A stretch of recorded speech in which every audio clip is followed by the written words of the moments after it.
Hello friends, welcome back to my YouTube channel. इस video में हम पढ़ने वाले हैं राउल्ट्स लॉ क्या होता है। तो चलिए फटाफट से वीडियो स्टार्ट करते हैं। सबसे पहले अगर हम इसकी डेफिनेशन की बात करें तो राउल्ट्स लॉ कहता है कि in a solution of volatile liquid the partial vapour pressure of each component is directly proportional to its mole fraction. यानी कि अगर हमारे पास कोई सॉल्यूशन है वोलेटाइल लिक्विड का, यानी कि लिक्विड इन लिक्विड सोल्यूशन है। वोलेटाइल का मतलब आप सभी जानते ही हैं, वोलेटाइल मतलब जो वेपर में कन्वर्ट हो सकता है। तो वोलेटाइल सोल्यूशन है और उसमें अगर हम बात करें सोल्यूट की एग्जांपल ले रहे तो सोल्यूट का जो पार्शियल वेपर प्रेशर होगा वो डायरेक्टली प्रोपोर्शनल होगा सोल्यूट के मोल फ्रैक्शन के। और अगर हम सॉल्वेंट की बात करें तो सॉल्वेंट का जो पार्शियल वेपर प्रेशर होगा वो डायरेक्टली प्रोपोर्शनल होगा उसके मोल फ्रैक्शन के। अब बहुत सारे स्टूडेंट्स को लग रहा होगा कि ये तो हमने हेनरी लॉ में भी पढ़ा था कि प्रेशर इंक्रीज करेंगे तो सोल्युबिलिटी इंक्रीज होगी। तो फिर डिफरेंस कहाँ है? बहुत सारे डिफरेंस है, हम आपको अभी बताते हैं गाइस। तो राउल्ट्स लॉ हमारा कहता है कि मान लीजिए हमारा सोल्यूट, अगर हम सोल्यूट का जो प्रेशर है उसको 1 मान लेते हैं तो P1 डायरेक्टली प्रोपोर्शनल हो जाएगा x1 यानी कि मोल फ्रैक्शन, और P2 डायरेक्टली प्रोपोर्शनल हो जाएगा x2। अब हेनरी लॉ और इसमें क्या डिफरेंस है? सबसे पहली बात, हेनरी लॉ हमारा गैस इन लिक्विड सोल्यूशन के लिए था, राउल्ट्स लॉ हमारा वोलेटाइल लिक्विड के सोल्यूशन यानी कि लिक्विड इन लिक्विड का सोल्यूशन, उसके लिए हमारा राउल्ट्स लॉ फॉलो होता है।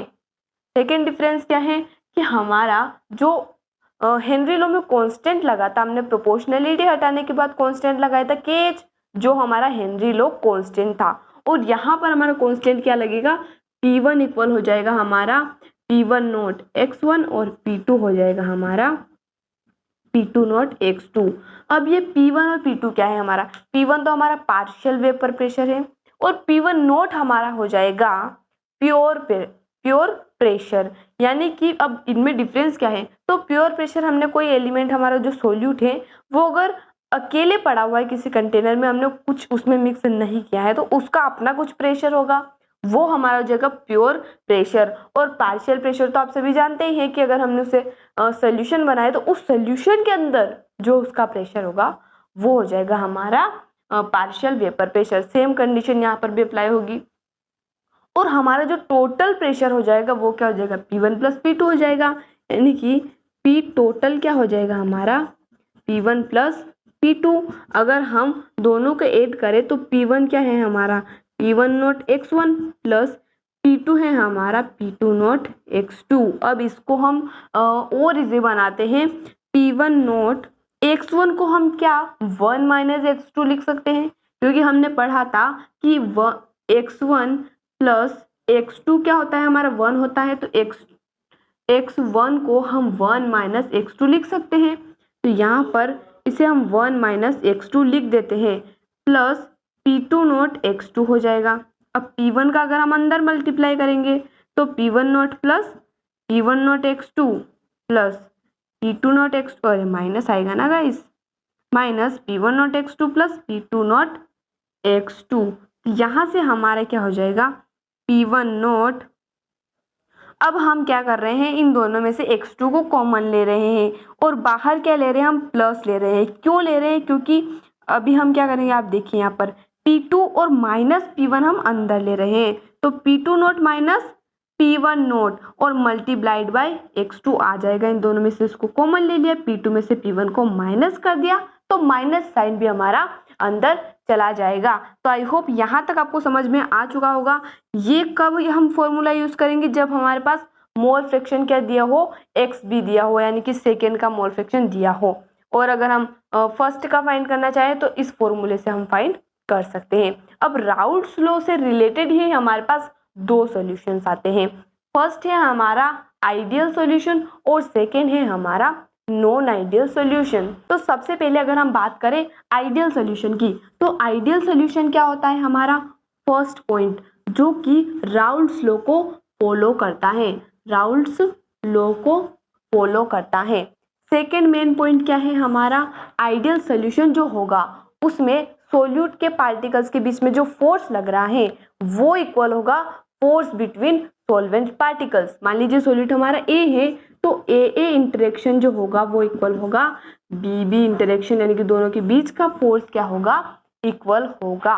थर्ड पॉइंट क्या होगा हमारे आइडियल सोल्यूशन का, वो होगा कि अगर यहाँ पर कोई एनर्जी में चेंज नहीं होगा और वॉल्यूम में भी चेंज नहीं होगा, यानी कि अगर हम एनर्जी की बात करें, इंथैल्पी की बात करें तो वो भी चेंज नहीं होगा, यानी कि ना तो इसमें एनर्जी एब्जॉर्ब होगी ना ही रिलीज होगी। और वॉल्यूम यानी कि जो हमारा सोल्यूट का वॉल्यूम है प्लस सॉल्वेंट का वॉल्यूम है वो इक्वल हो जाएगा सॉल्यूशन के वॉल्यूम के, यानी कि वॉल्यूम में भी कोई चेंज यहाँ पर नहीं आने वाला है। इसका एग्जाम्पल क्या हो जाएगा, हमने आइडियल सोल्यूशन का एग्जाम्पल हो जाएगा हमारा n hexane plus n heptane हो गया। तो ये हमारे आइडियल सोल्यूशन के एग्जाम्पल हो गए।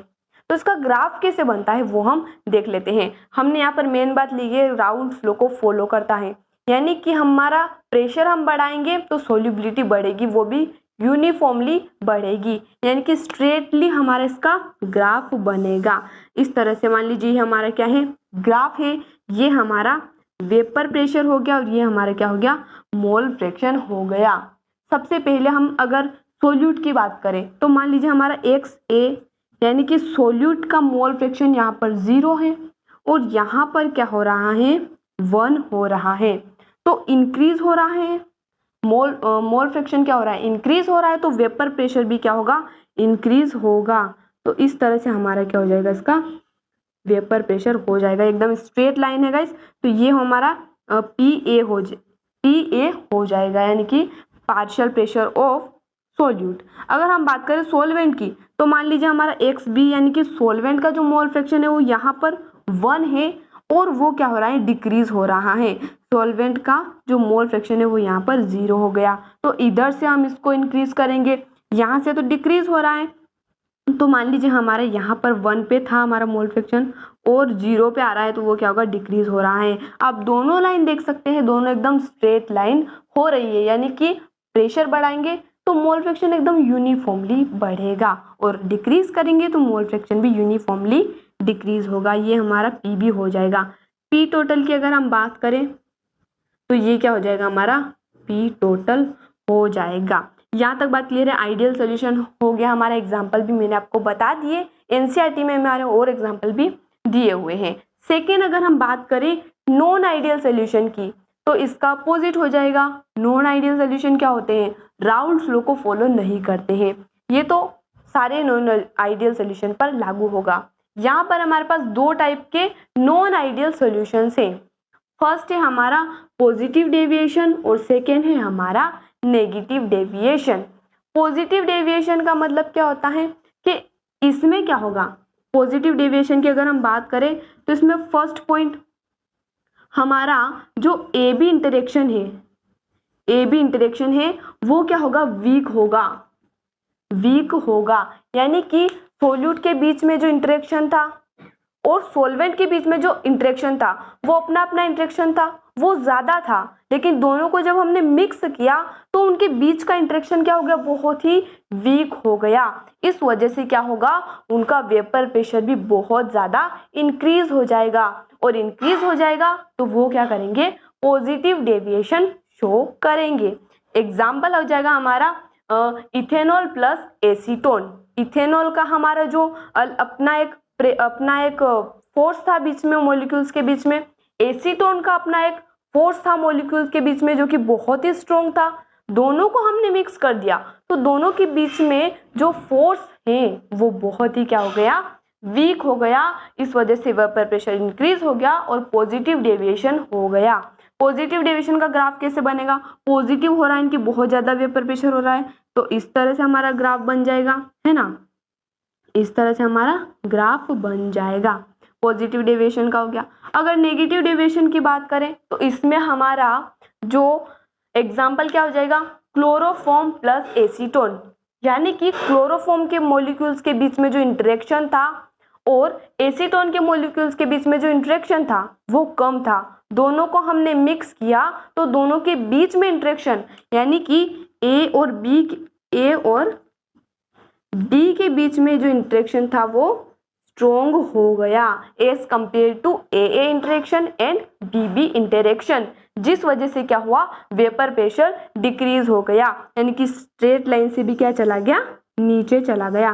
तो ये हमारा हो गया नेगेटिव डेविएशन। ये जो डॉट डॉट लाइन है ये हमारे क्या हो गया, आइडियल सोल्यूशन के लिए हो गया, और ये हमने पॉजिटिव और नेगेटिव डेविएशन यहाँ पर बात कर ली। अब सेकेंड टॉपिक आता है हमारा एजियोट्रोप्स क्या होते हैं। तो एजियोट्रोप्स ऐसे बाइनरी मिक्सचर्स होते हैं जिनका लिक्विड और वेपर फेज में कंपोजिशन सेम होता है, और वो क्या होते हैं, सेम टेम्परेचर पर बॉइल होते हैं। यहाँ तक बात क्लियर है। एजियोट्रोप्स हमारे दो टाइप के होते हैं, मिनिमम और मैक्सिमम।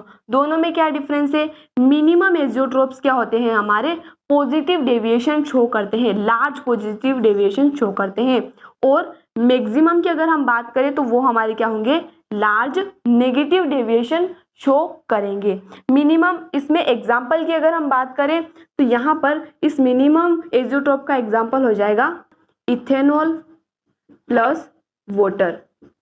ये क्या होता है, हमारा लार्ज पॉजिटिव डेविएशन शो करता है। वहीं अगर हम मैक्सिमम एजियोट्रोप की बात करें तो वो हो जाएगा हमारा नाइट्रिक एसिड प्लस वाटर।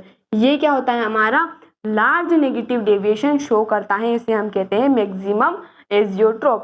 तो आई होप आपको पूरा वीडियो पसंद आया होगा। अगर कोई डाउट हो तो आप कमेंट में पूछ सकते हैं। मिलते हैं अगले वीडियो में नए टॉपिक के साथ, तब तक के लिए धन्यवाद।